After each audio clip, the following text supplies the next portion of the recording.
Hello students, कैसे हैं आप सब। मैं कुशल शर्मा, आप देख रहे हैं मेरे यूट्यूब चैनल कुशल क्लासेस। तो देखिए, अब तक हम फैक्टराइजेशन पर काम कर चुके हैं। लास्ट वीडियो में हमने क्यूबिक पोलिनोमियल के फैक्टराइजेशन पर काम किया था और उससे पहले हमने क्वाड्रेटिक पोलिनोमियल के फैक्टराइजेशन को किया था, जो कि हमने यूज़ किया है लास्ट वीडियो में क्यूबिक पोलिनोमियल के फैक्टराइजेशन में, है ना।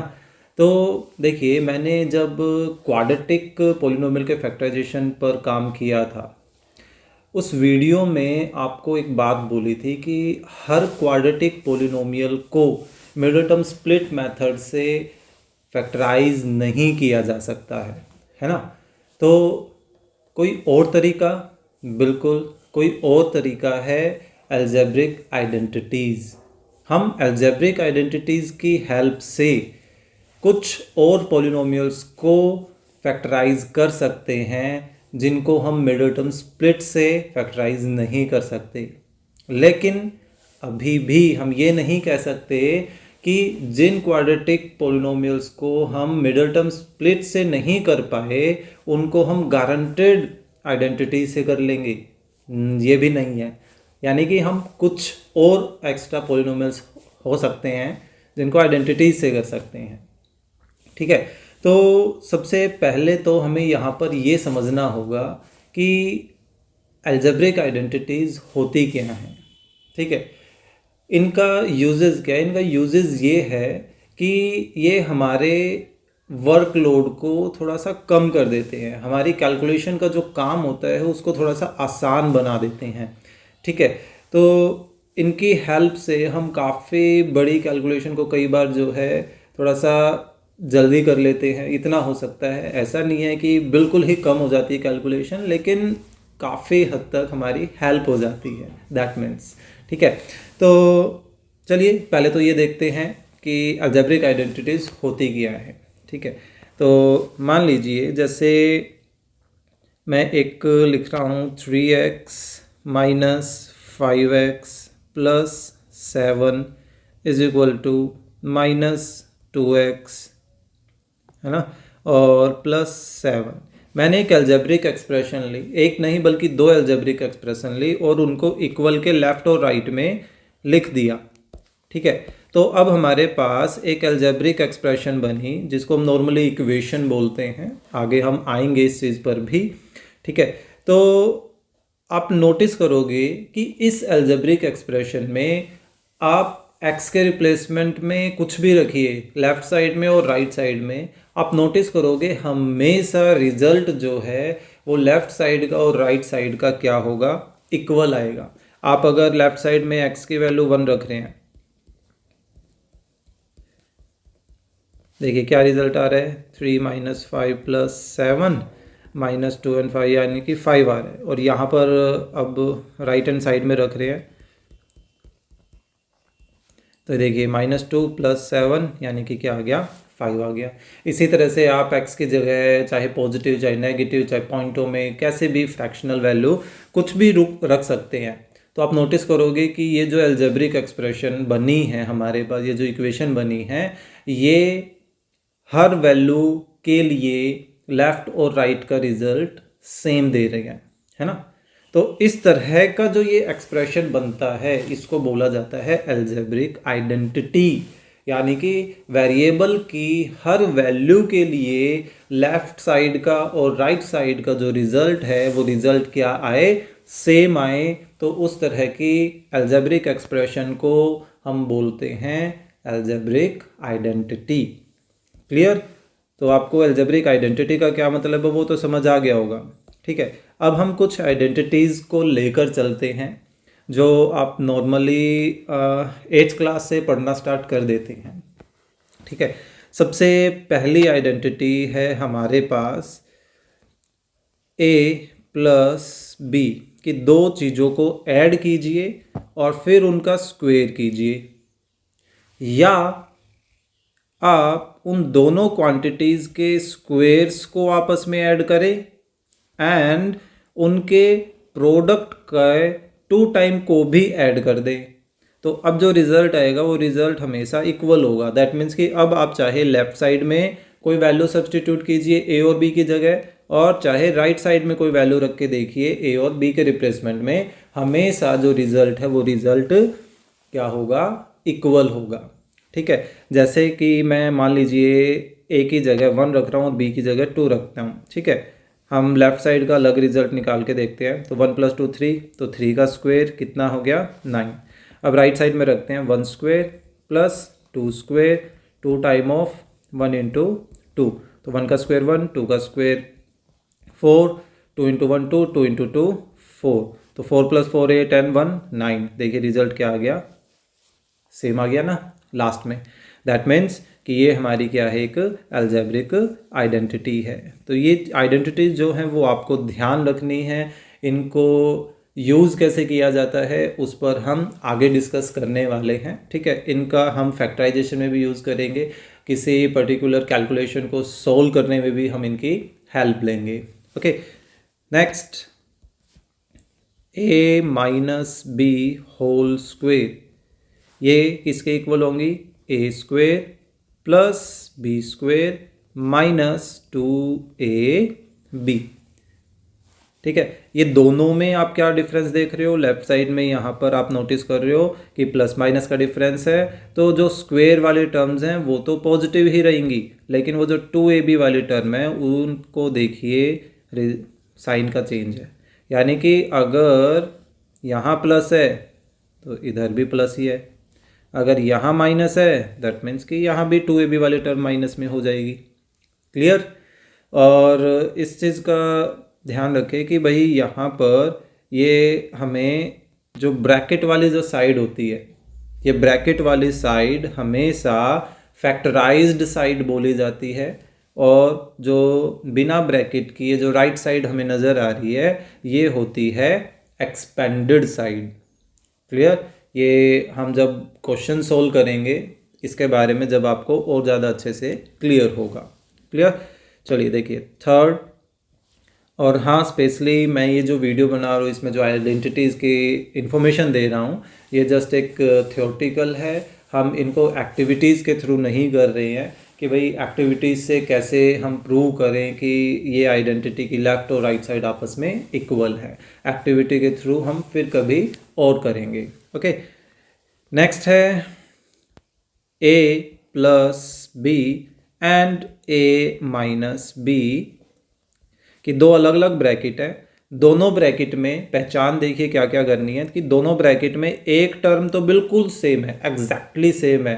ठीक है, डिटो कॉपी बोलते हैं जिसको, और दूसरी जो है उसका मैग्नीट्यूड तो सेम है लेकिन साइन देखिए साइन अपोजिट है। b जो है एक में तो प्लस है और एक में माइनस है ना। तो इसको जब आप ब्रैकेट ओपन करेंगे तो इन ब्रैकेट ओपन करके आपका क्या फॉर्मेशन बनेगी, जो एग्जैक्टली सेम है उसका स्क्वायर। ठीक है, और जो अपोजिट साइन के साथ सेम है उसका भी स्क्वायर करना है लेकिन माइनस साइन के साथ करना है। ठीक है, तो ये हमारे पास थर्ड आइडेंटिटी हो गई। नेक्स्ट एक और है इसको हम यूज करते हैं like x + a x + b, तो ये बन जाते हैं x²। अब देखिए ऊपर वाले में भी दो ब्रैकेट्स थी और नीचे वाले में भी दो ब्रैकेट है। ऊपर में हमने देखा था कि भाई एक टर्म जो है वो बिल्कुल एग्जैक्टली सेम है और दूसरी टर्म जो है वो उसमें मैग्नीट्यूड तो सेम है लेकिन साइन अपोजिट है। सेम सिचुएशन यहाँ है, एक टर्म बिल्कुल सेम है एग्जैक्टली लेकिन जो दूसरी टर्म है वो बिल्कुल डिफरेंट है ना। साइन में भी डिफरेंट हो सकती हैं और मैग्नीट्यूड में भी डिफरेंट है। और ऊपर क्या था, मैग्नीट्यूड तो कम से कम सेम था, सिर्फ साइन का ही डिफरेंस था। तो ऐसे सिचुएशन में अब इसको ओपन कैसे किया जाए, देखिए x² प्लस जो डिफरेंट क्वांटिटीज़ हैं उनका एडिशन। ठीक है, और फिर मल्टीप्लाई में हमें क्या करना है, हमें मल्टीप्लाई में करना है ये वेरिएबल यानी कि x। ठीक है, एंड देन फिर प्लस a और b, इन दोनों का हमें क्या करना है, प्रोडक्ट। ओके, सो ये बन गई हमारी fourth identity. Clear. Sorry for disturbance. चलिए देखिए, फिफ्थ है हमारे पास, जैसे हमने ये स्क्वायर से रिलेटेड बनाई है, बिल्कुल उसी तरीके से एक क्यूब के साथ भी हमारी एक आइडेंटिटी होती है। जैसे a+b होल क्यूब, इसको हम ओपन करते हैं कैसे, a³ + b³ + 3a²b। देखिए, फर्स्ट का क्यूब, सेकंड का cube and then 3 time of first का square and then second multiple and again 3 time, इस बार फर्स्ट सेम और मल्टीपल में सेकंड टर्म का स्क्वायर। क्लियर है? लेकिन इस आइडेंटिटी को कई बार इस तरीके से भी यूज किया जाता है, लाइक a³ + b³, और इन दोनों में देखिए, इन दोनों टर्म्स में एक 3 कॉमन आ रहा है ना, a² और a में a कॉमन आ रहा है, b² और b में b कॉमन आ रहा है। तो पहले टर्म में यहाँ क्या बच गया, एक a बचता है, और दूसरे टर्म में यहाँ क्या बच रहा है, b बचता है। किस साइन के बाद, प्लस साइन के बाद। ठीक है, तो कई बार आइडेंटिटी हमें ये वाली यूज़ करनी पड़ती है और कई बार हम इसको यूज़ करते हैं, depend on the situation, question की कैसी सिचुएशन है। ठीक है, अब जैसे यहाँ पे स्क्वायर वाले में साइन का फ़र्क था, बिल्कुल इसी तरीके से हमारे पास क्यूब में भी साइन का डिफरेंस है। ये देखिए, प्लस के साथ थी और ये माइनस के साथ है।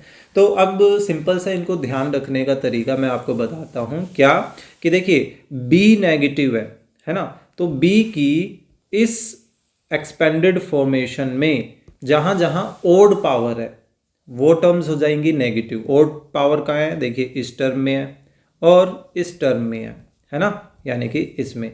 और तो बाकी यहाँ पर स्क्वायर इवन पावर है और यहाँ b है ही नहीं, है ना।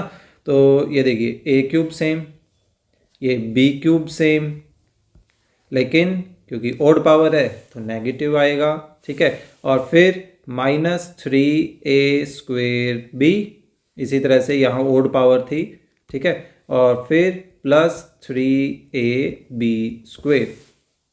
अब इसमें भी कई बार क्या होता है कि हमें ये दूसरी फॉर्मेशन यूज करनी होती है। जैसे इन दोनों में क्या कॉमन आ सकता है, एक 3, एक a एंड एक b, लेकिन साथ साथ हम माइनस भी कॉमन ले लेते हैं, और माइनस कॉमन लेंगे तो ये फर्स्ट टर्म जो बन जाएगी वो तो पॉजिटिव, और जो यहाँ से सेकंड टर्म आएगी b, वो कैसे बन जाएगी, पॉजिटिव से नेगेटिव।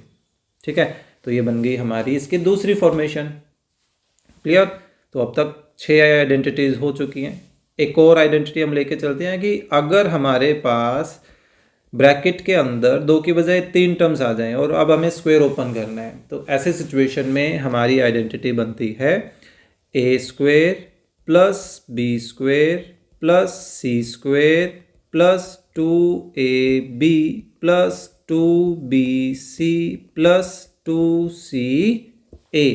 देखिए, पहले तो एक एक करके इन तीनों का square, a first square + second square + third square, फिर 2 टाइम फर्स्ट एंड सेकंड का प्रोडक्ट, फिर सेकंड और थर्ड टर्म का प्रोडक्ट, फिर थर्ड और फर्स्ट टर्म का प्रोडक्ट, और 2 टाइम के साथ है। क्लियर? ये 7, 8। अब हमारे पास एक और आती है a³ प्लस, एक्चुअल में उसकी जो एक्सपेंडेड फॉर्म है वो मैं पहले लिख रहा हूँ इस बार, ओके, क्योंकि उसके जो ब्रैकेट वाली जो फॉर्मेशन वो थोड़ी लंबी, चलिए मैं वो लिख ही देता हूँ उसको। a + b + c, a² + b² + c² -ab -bc -ca। तो ये बनती है एक्चुअली किसके equal, a³ + b³ + c³ -3 time of abc। Okay, तो यहाँ पर आप नोटिस करोगे ये वाली जो ब्रैकेट है वो क्वाड्रेटिक है और ये वाली ब्रैकेट जो है वो लीनियर है, और लीनियर और क्वाड्रेटिक का जो प्रोडक्ट करोगे तो वो देखो क्यूबिक के इक्वल आ रहे हैं, है ना। तो लेफ्ट साइड में मैंने कोशिश की है कि जितनी भी फैक्टराइज्ड फॉर्म है, यानी कि ब्रैकेट वाली फॉर्मेशन है, वो लेफ्ट साइड में लिखी है, और जो एक्सपेंडेड फॉर्मेशंस हैं वो मैंने राइट साइड में लिखी है। क्लियर? ऐसे ही दो आइडेंटिटीज़ और हैं जो मोस्टली यूज़ होती हैं, जैसे a minus B A square plus B square plus A B, और एक बनती है इसी में देखिए a plus B A square plus B square minus A B.